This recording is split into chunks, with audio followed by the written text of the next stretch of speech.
السلام علیکم ملګرو. جنید خان ما پرون چې کله پاکستان د استرالیا نه میچ بایلو د میچ نه پس وقار یونس یو بیان ورکړی چې په سوشل میډیا باندې ډیر زیات وایرل دی او داسې بیان نو ورکول پکار. وقار یونس په دې بیان کې ویلي دی چې زه ما پاکستان سره مسموي، زه نیم پاکستانی یم او نیم استرالیان یم جی. نو دې کې زه وقار یونس نه دا تاسو کوم بلکې تاسو نه هم کوم څومره هم ویورز دي چې آیا د وقار یونس چې نن وقار یونس ته نو دا د استرالیا په سر باندې وقار یونس ته کنه د پاکستان په سر باندې وقار یونس ته.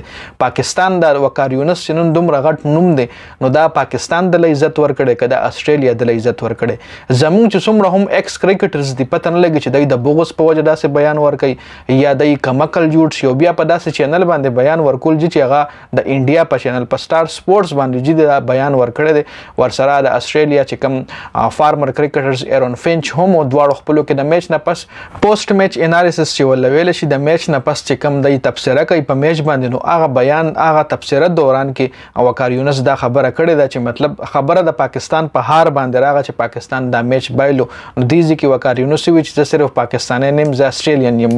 مطلب د وقار یونس د خبرې دا چې ز استرالیا هم سپورټ کوم، صرف پاکستان نه سپورټ کوم. دې کې چې اوس وقار یونس په هر سنس باندې دا خبره کړې ده، خو دا خبره وقار یونس لزکه په یو نيجي ټي وي چینل باندې نو پکار چې هغه د پاکستان نه تعلق لري. که پاکستان هر څنګه پرفارم کوي نو تر پاکستان نه انکار نشي کولی. څنګه چې د ویډیو سٹارټ کې تاسو لموي چې وقار یونس نن وقار یونس ته نو د پاکستان په سر باندې وقار یونس ته.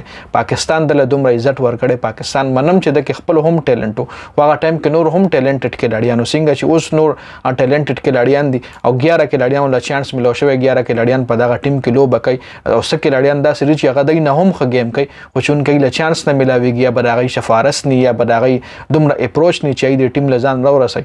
نو دا 11 کډاړیان چې سبا د کرکټ نه ریټایرمنټ ول نو دای بسوي چې نه زه نیم استرالیان یم یا نیم پاکستانی یم نیم زه انډین یم دا څه خدای بیان نشي ورکول. کده نیم استرالیان د هم خدای عزت پاکستان ورکړي د نوم پاکستان ورکړي د چنن وقار یونس ته نو د پاکستان په سر باندې وقار یونس ته.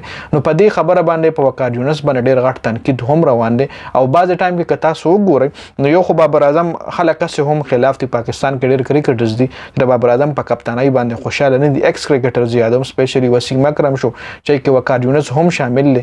نو اسه هم بابر اعظم چې کله میچ بایلی نو دای په بابر اعظم باندې ډیر غټ تنقید کوي چې کله میچ وګټ نو دومره زیات مطلب دغه صفت نه کوي چې څومره د تنقید کوي. مطلب چې څومره ته تنقید کوي نو بیا دغه په ډبل تر صفت هم پکاره چې کله پاکستان میچ بایلی جی. جون کې پرون میچ بایلو نه پس ډیر داسې بیانونه راغلي. شو ملک هم بیان جاری کړي چې بابر اعظم لا کپتان نه د پکاره او بابر اعظم از ا بیټسمن چې په ټیم کې وي نو د ریکارډ هم جوړول شي، ریکارډونه ماتول هم شي او یو غټ برند ځان نه جوړول شي. دا خبره د شعیب ملک څخه د پولیټیک هم ده. اماد وسیم هم څه بیانات ورکړي، محمد عامر هم بیانات ورکړي چې هغه لړی تاسو سره ما یو ویډیو کې ډیسکس کړو. خدای وقار یونس دا بیان چې کوم دی سوشل میډیا باندې ډیر ټرندینګ یو.